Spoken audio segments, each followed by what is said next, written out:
Bom, pessoal, hoje vocês irão ver um cringe indo no evento da Brasil Game Show 2022. Falarei sobre os pontos positivos, negativos e falarei sobre o vício em videogame e no final uma pequena reflexão e uma observação. Esse vídeo não é recomendado para menores de 30 anos. Sim, 30 anos.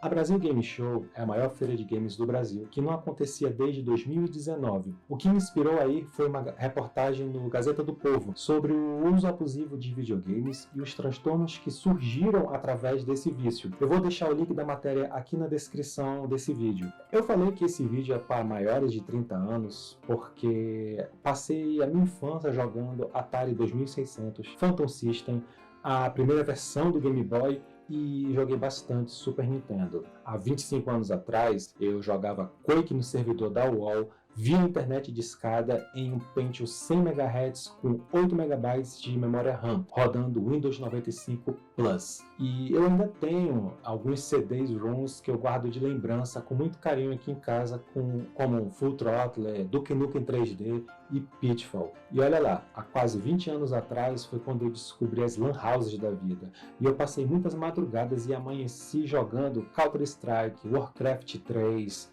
Need for Speed Underground e Command & Conquer. E foi quando, depois dessa época de Lan House, eu parei praticamente com um vício em jogos. Por isso, é um assunto bem cringe, porque é um vício para quem está mais ou menos na minha idade, que já tem filhos.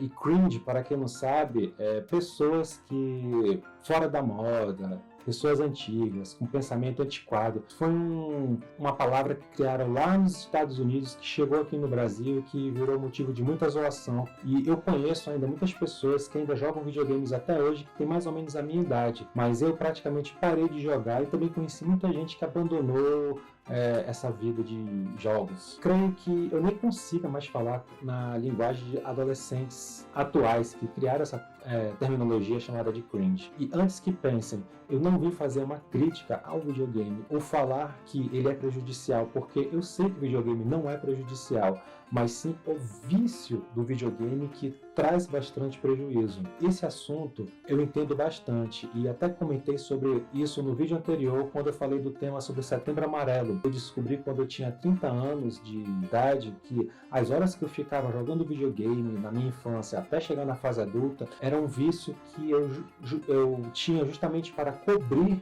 um problema psíquico que eu estava passando. Então, vamos ao evento. A Brasil Game Show, ou BGS, aconteceu aqui em São Paulo de 6 a 12 de outubro, lá na Expo Center Norte. Escolhi a data do dia 10 de outubro para ir ao evento, porque quando eu olhei no site, tinha um gráfico de quantidade de ingressos vendidos e era o que teria a menor quantidade de pessoas. Mas o dia 10 já começou com um incidente aéreo lá no aeroporto de Congonhas que causou inúmeros atrasos. Provavelmente muita gente chegou tarde no evento por causa disso.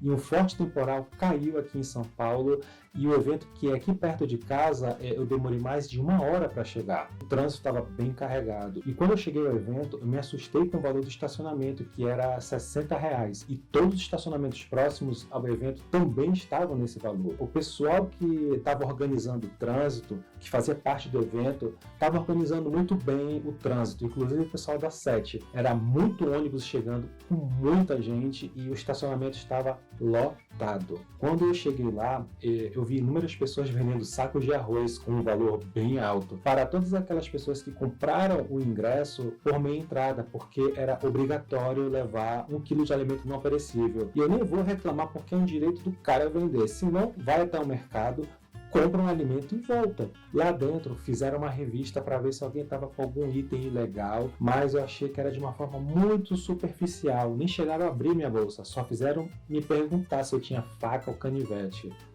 Quando eu passei o QR Code do ingresso, não havia ninguém para comprovar se meu ingresso era ou não meia entrada, nem se eu tinha alimento não perecível. Eu, como tenho o cartão do Banco do Brasil, eu também tenho direito à meia entrada, porque patrocinava o evento, mas ninguém me pediu para comprovar se eu tinha conta no Banco do Brasil. A ideia inicial desse vídeo era ser 100% filmado no evento. Pela primeira vez eu ia fazer um vídeo fora daqui de casa, fora do estúdio. Cheguei até a fazer uma gravação dentro do carro para falar falar sobre a minha chegada ao evento, as expectativas, mas quando eu entrei no evento, eu resolvi cancelar tudo por 2 motivos. O primeiro foi, quando eu cheguei, o barulho era muito grande. Pessoal, vocês não fazem ideia de quão alto estava o som dos estandes. Eu sabia que eu ia ter muito barulho, por isso eu nem pensei em levar meu filho, que é um bebê de 6 meses. Mas o som estava extremamente alto. Cada empresa que estava expondo parecia estar disputando quem tinha um som mais alto. Eu já fui para eventos automotivos que tinha som, carros acelerando, e o som nem era tão alto quanto estava lá. O outro motivo foi a superlotação de pessoas. Eu não sabia que ia lotar tanto. Parece bom, mas com os estandes muito lotados, o evento muito lotado, havia uma fila muito grande para você testar um equipamento ou tentar jogar um pouquinho no simulador. Eu me senti indo para a Disney em julho, naquelas filas que você passa horas para ir apenas um brinquedo. Um pequeno detalhe com relação ao som, que eu já ia esquecendo de falar: quem é criador de conteúdo pode ter problemas com o direito autoral enquanto grava, fala e tem um som de fundo. O vídeo ele pode ser derrubado por causa disso. Então, eu já vi alguns vídeos de criadores de conteúdo no YouTube falando sobre o evento, que fizeram vários cortes, falou pouco justamente para evitar esses problemas. E tinha que falar também muito alto, também muita gente andando e você se esbarrava em pessoas o tempo todo. Eu decidi filmar em casa mesmo e fazer takes lá no evento. E por falar nisso, lá não havia apenas stand de games, estava o pessoal do TikTok e YouTube que marcaram presença lá. Uma crítica que eu faço a essas empresas é que elas poderiam ter aberto um espaço para criadores de conteúdo poderem gravar e falar sobre o evento. E essas empresas, elas criaram apenas espaços para fazer vídeos curtos que você nem chega a falar. É claro, o TikTok ele é focado nesse ambiente, mas o YouTube focou apenas nos vídeos curtos, que são os shorts. Eles poderiam ter criado um espaço para os criadores de conteúdo poderem falar, filmar com mais tranquilidade. Eu acredito que tanto eles quanto todas as outras empresas, elas poderiam também ter aberto um espaço para esses criadores de conteúdo. Com certeza eles iam gostar muito de estar num ambiente legal, descontraído, em silêncio, para colocar sua câmera e filmar. Eu vi que tinha alguns stands de empresas que tinham um segundo andar todo em vidro. Aparentemente era para ser usado apenas em reuniões, só que todas as vezes que eu passava em frente estava vazio. Dava perfeitamente para fazer isso, com os logos da empresa atrás, naqueles vidros. Seria praticamente uma publicidade de graça que eles teriam para os criadores de conteúdo poderem falar com mais tranquilidade. E as pessoas ali passando embaixo, ia ficar muito legal um vídeo assim. Vi também algumas palestras, mas percebi que os assuntos não seguravam a atenção das pessoas. E isso fez com que tivesse uma grande rotatividade, movimentação de pessoas entrando e saindo. Talvez nos outros dias tenha ido palestrantes que atraíram bastante público e eles ficaram mais focados. Mas pelo menos no dia 10, que foi o dia que eu fui, todas as vezes que eu passava onde havia algum tipo de palestras, as pessoas não pareciam muito interessadas em ouvi-las, nem o assunto, ou seja, não foi muito legal essa parte. Mas quando tinha campeonato de games que utilizava o mesmo espaço dessas palestras, aí eu vi um maior interesse de pessoas em ficarem lá para assistir. Sobre os jogos em si, eu me surpreendi com uma coisa bem interessante, é que até hoje as pessoas ainda jogam Counter-Strike, Warcraft, Mortal Kombat e Street Fighter. Esses jogos, eles não mudaram muito desde quando eles foram lançados, se vocês forem parar para analisar um pouco. Essa mudança que eu falo é na estrutura e jogabilidade do jogo em si. Às vezes eu vejo que existe uma certa falta de criatividade por parte dos criadores de jogos, de trazer novos jogos para o público se interessar. Eu também vejo isso em filmes, que parece que os roteiristas não têm mais criatividade e estão trazendo versões de filmes feitas lá nos anos 70, 80, 90 para a atualidade, com remakes numa tentativa de atrair o público. Ou seja, os jogos são os mesmos que eu jogava 20 anos atrás. Boa parte dos stands estavam muito bonitos, bem estruturados, mas a quantidade de pessoas continuava sendo um problema. Um ponto negativo que eu vi foi logo na entrada que havia uma grande quantidade de crianças desacompanhada de adultos. Mas também fiquei muito feliz em ver muitos pais e mães acompanhando seus filhos nesse evento. Eu acho isso bastante positivo, porque os pais devem saber exatamente aonde seus filhos estão indo, como é o público que gosta de games, com quem se relaciona na internet, até porque crianças de 10 anos jogam o mesmo jogo na internet com um adulto de 30, 40 anos. Podem se comunicar ali também. Então é muito bom os pais saberem exatamente aonde os seus filhos estão se metendo, vamos assim dizer. Eles também poderiam ter focado nesse público adulto. Muitos jogos que a Nintendo fez, eu conheço que o público mais velho gosta de jogar. Também poderia ter um diálogo melhor com os pais que foram para esse evento, para que eles entendessem melhor o que as empresas estão produzindo para seus filhos, porque muitos pais estavam acompanhando seus filhos. Era muito interessante ter esse diálogo entre pais e a empresa que cria esse jogo. Eu vi pela primeira vez um banheiro público misto. Fiquei um tempo lá na frente para ver o que acontecia. Vi algumas garotas olhando com cara de negação e não quiseram entrar. Também vi pais fotografando e não deixando seus filhos entrarem, porque esse era o único banheiro que era visível. Os outros banheiros que era para homens e para mulheres, eles ficavam atrás dos estandes, então muitas pessoas não sabiam que estavam lá, a não ser que você estivesse visto dentro do mapa do evento. E lá havia stand de todas as grandes marcas de games, como a Nintendo, PlayStation, marcas de notebook como Acer, Lenovo, equipamentos de computador como a Logitech. Eu não cheguei a ver os preços para comparar com os preços de outras empresas na internet. Eu pensei em fazer isso depois que eu já tinha gravado o vídeo voltado para casa, porque geralmente eu costumo ir em lojas e olho os equipamentos, pesquiso na internet onde tem um preço melhor. Faço isso com praticamente tudo que eu compro. Como eu não havia interesse em comprar nada, provavelmente foi por causa disso que eu não cheguei a focar muito nos valores dos produtos que estavam à venda lá. Para quem gosta, tinha vários stands com várias decorações, roupas, fantasias com temas de games, muitos lugares para tirar fotografias que eram bem decorados, eram bastante bonitos, mas também tinha muita fila até para tirar fotos. Tinha vários cosplay, né, aquelas pessoas fantasiadas, também tinha muita dancinha para quem gosta.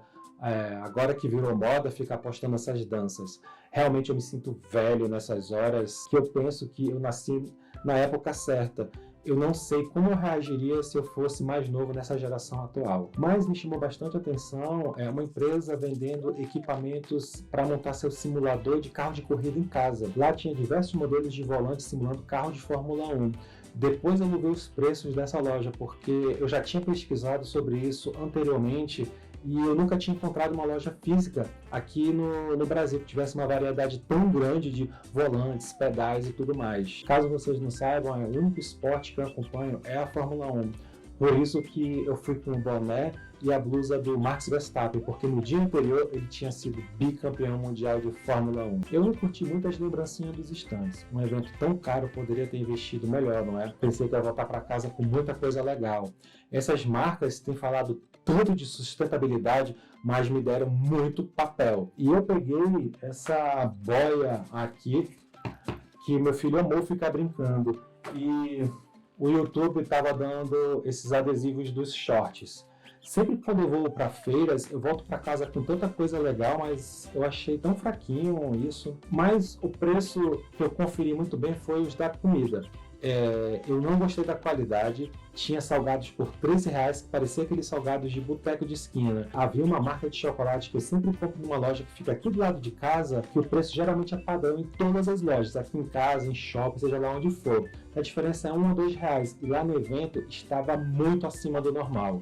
E estava bem difícil você conseguir lugar para sentar nas mesas, que geralmente estavam muito sujas. Também havia muita fila para comer em praticamente todos os lugares. Eu acho que por causa do preço, muita gente fez fila nos estandes de marcas de alimento que estavam dando comida de graça. Lá é um tipo de evento que eu, particularmente, não iria novamente. Meu filho, quando ficar mais velho, se ele querer ir, eu vou acompanhá-lo com certeza.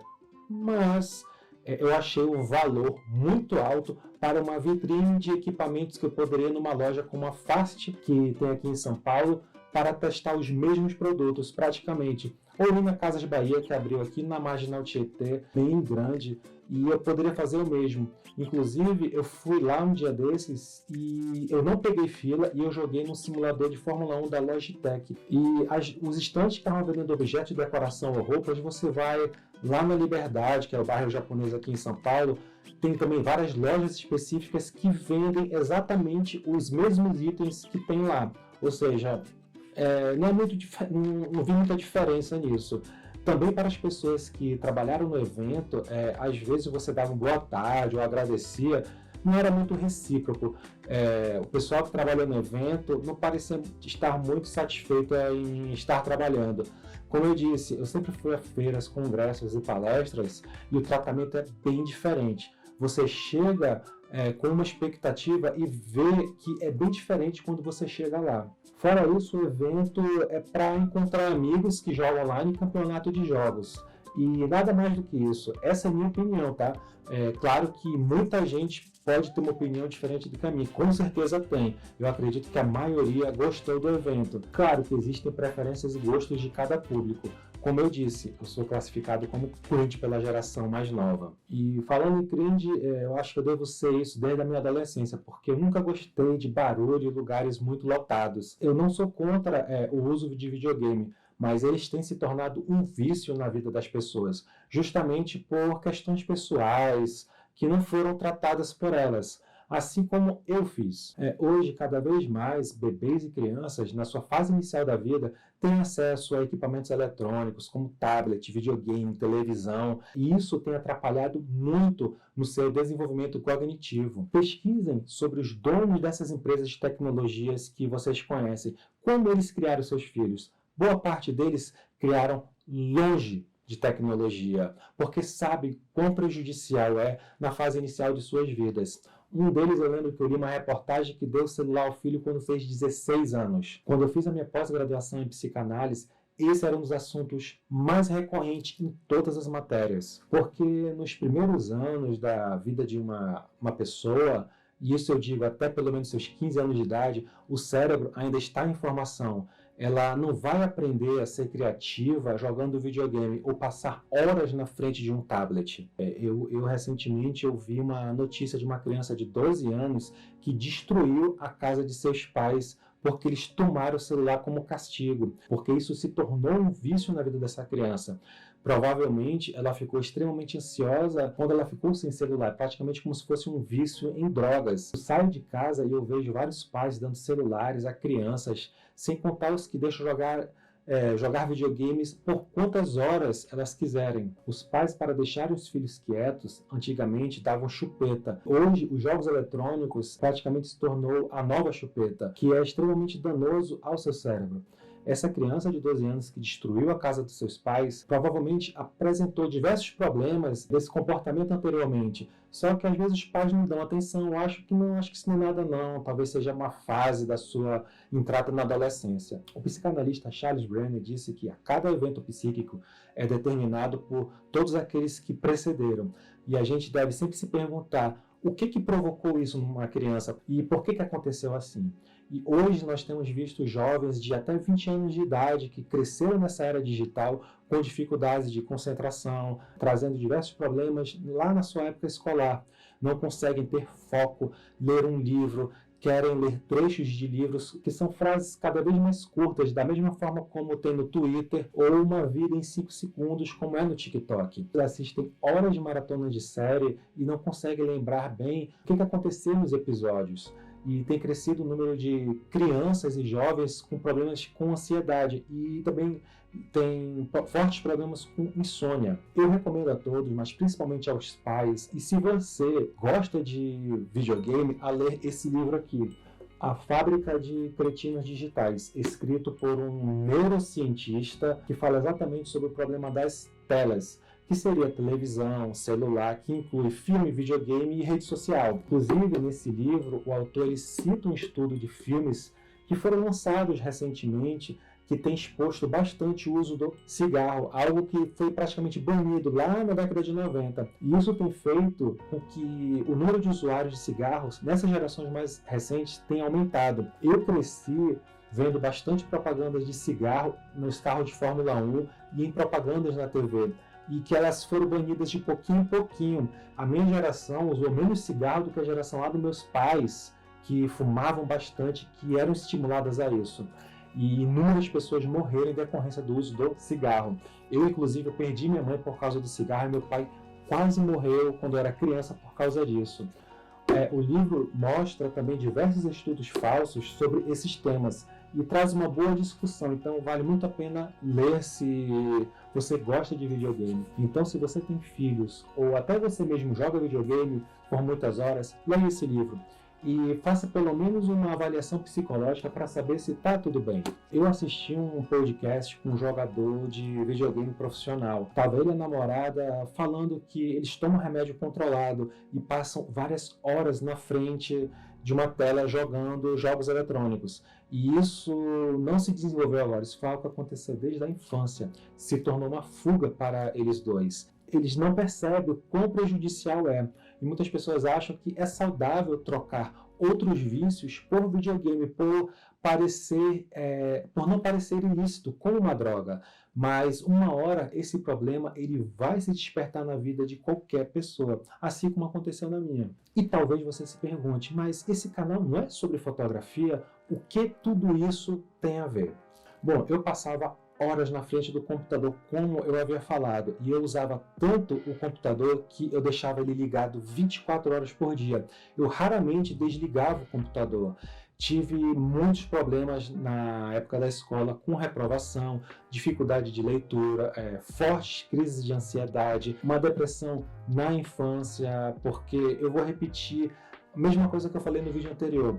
A depressão, ela é uma doença como uma outra qualquer, ela não é frescura. Até hoje eu me esforço muito para poder lidar com pessoas. Esses vícios eletrônicos nos faz ter menos contato social, e essa pandemia também ajudou muito nisso. Em 2008, quando eu comecei na fotografia, cresceu dentro de mim uma vontade de sair de frente da tela do computador e sair de casa. Quando eu comecei a pesquisar sobre fotografia, eu vi inúmeras fotos bonitas no site chamado Flickr, que é um site de fotografias mais profissional, vamos assim dizer, que tinha naquela época. E eu ficava apaixonado, eu queria ver o mundo daquela forma. Essa era a minha vontade, de conhecer cada pedacinho da cidade, que na época eu morava no Rio de Janeiro, e eu morria de medo de ser roubado, mas eu precisava parar com esse medo para poder fotografar. E a fotografia, ela me ajudou bastante nesse quesito de socialização. Enquanto eu me sentia mais seguro dentro de casa, na frente de um computador,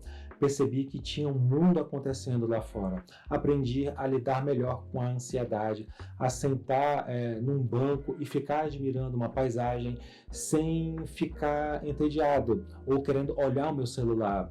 E comecei a fazer mais caminhadas e observar tudo que estava acontecendo à minha volta. Hoje você vê as pessoas andando como zumbis com seus celulares. Eu meio que saí da Matrix, daquele avatar que eu havia criado, que nem meu nome próprio eu usava, de um mundo que foi criado virtualmente, e comecei a observar a vida real. Via um mundo virtual bem organizado e a minha casa era toda bagunçada. Eu parei de observar o eu e comecei a observar o outro, e isso foi um grande começo, porque eu comecei a fazer terapia e comecei a entender melhor o porquê eu ficava no computador por horas assim, como no videogame. Atualmente eu só uso o meu computador quando realmente existe uma necessidade. Consigo me concentrar melhor, ler livros que eu gosto, apesar de hoje, com o bebê aqui em casa, a gente não tem muito tempo, mas está um tempo um pouco mais corrido. E os jogos hoje se tornaram apenas um lazer ou entretenimento, que eu nem mais fico tanto tempo quanto eu ficava antes. Esse papo de sair para fora, né? Sair para fora, eu estou planejando fazer alguma viagem para gravar um vídeo longe daqui. Vamos ver se vai dar certo. Quem ficou até o final, eu aconselho você a fazer o mesmo. Faça uma viagem, desligue seu celular e aproveite a paisagem.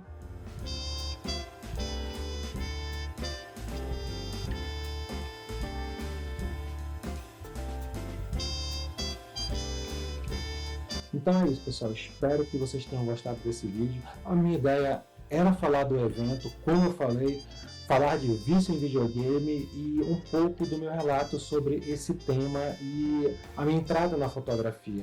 Então curtam, compartilhem, deixem a sua mensagem aqui, caso você passe ou tenha passado por situações como essa. E até a próxima.